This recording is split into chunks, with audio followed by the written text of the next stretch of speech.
My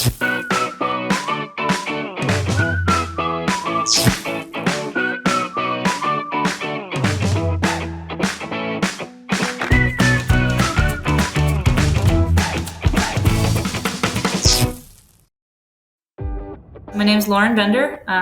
From Austin, Texas originally. I'm Lit Community's Chief Operating Officer based in Denver, Colorado now. Been living here for about 4 years.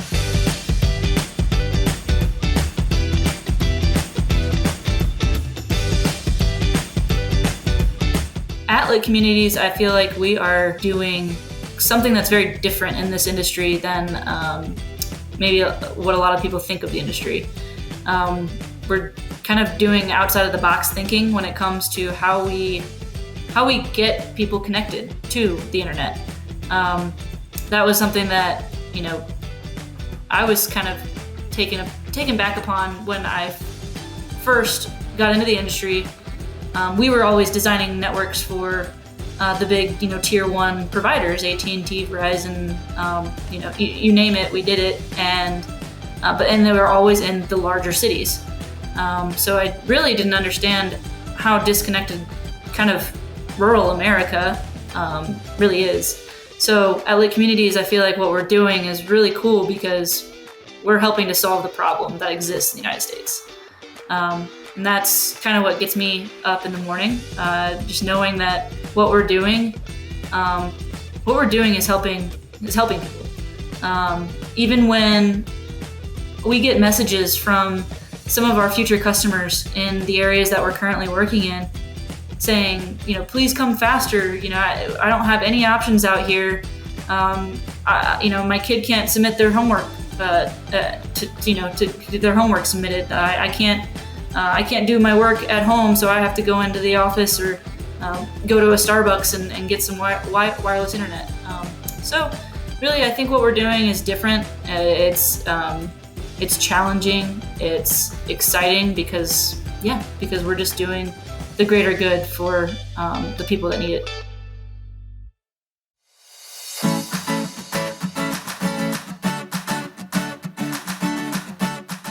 Honestly, the pandemic definitely put a spotlight on broadband and the utility that it is.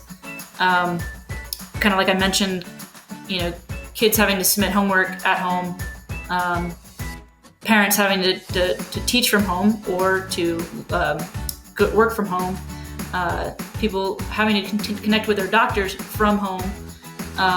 And none of that is possible if you don't have a steady bandwidth at your house. So there was problems in the fact that, school districts were having to park buses strategically out in the communities, and kids, their parents would have to drive them just close enough so that they could get enough internet to do their homework or to learn from the car almost. So one thing that I think came out of that on the good end is the amount of funding that you're starting to see roll out specifically for municipal broadband. Let's just hope that it gets into the right hands, if you will, so that the dollars are put in places that actually need, the connectivity, and not the areas that already have 4, 5, 6 really good choices. Let's make sure it gets into the hands of the people that are going to be placing it into the communities that have 0, 1 choice, and that choice might be satellite. So yeah, I think the funding that we're seeing coming out of the federal level is a good thing that the pandemic honestly put a highlight on.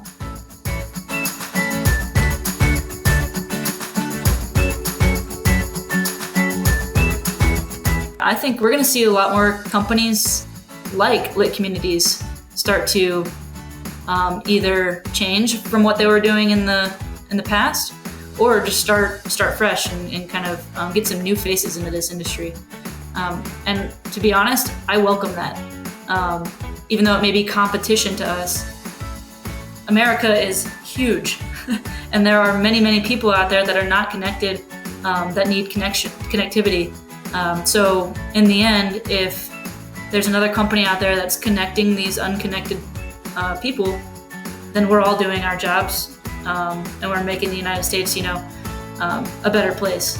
So really, I think that's going to happen. And then also, I think you're going to see more municipal networks start to pop up as well, which is also, a perfect model. They have, especially if they already own their own water, electric utilities, they already know how to run a utility.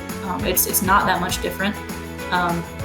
And there's lots of resources out there that they can help these communities go forth and start to build their own municipal networks.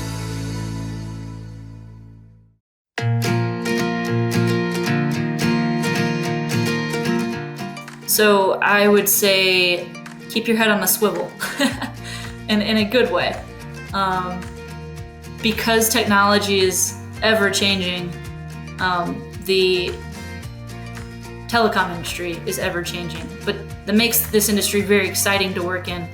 So I'd encourage anybody that may be scared of this industry because you don't know anything about it, doesn't hinder you or doesn't stop you from joining the industry and trying to better the connectivity across the United States, just like we are. I didn't know anything about it before I got into it, and now I eat, sleep, and breathe it.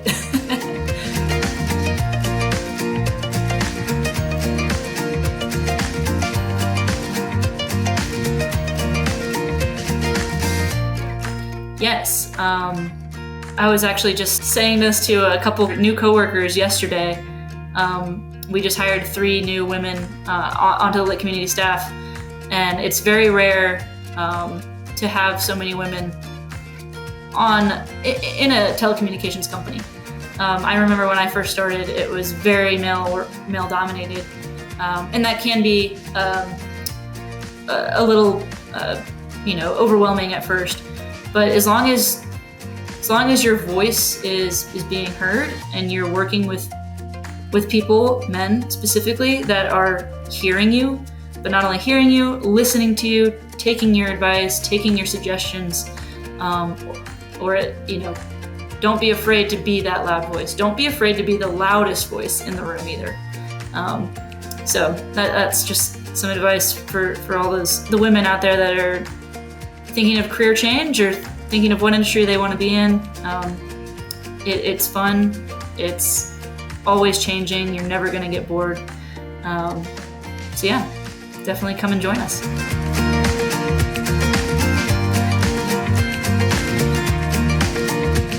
My bucket list. This is probably an easily attainable one. Love national parks. Glacier National Park has always been at the very top. I don't live far from it now. Growing up in Texas, it was maybe seemed a little more daunting of a bucket list item, but I just want to go to Glacier National Park and take in its beauty, honestly.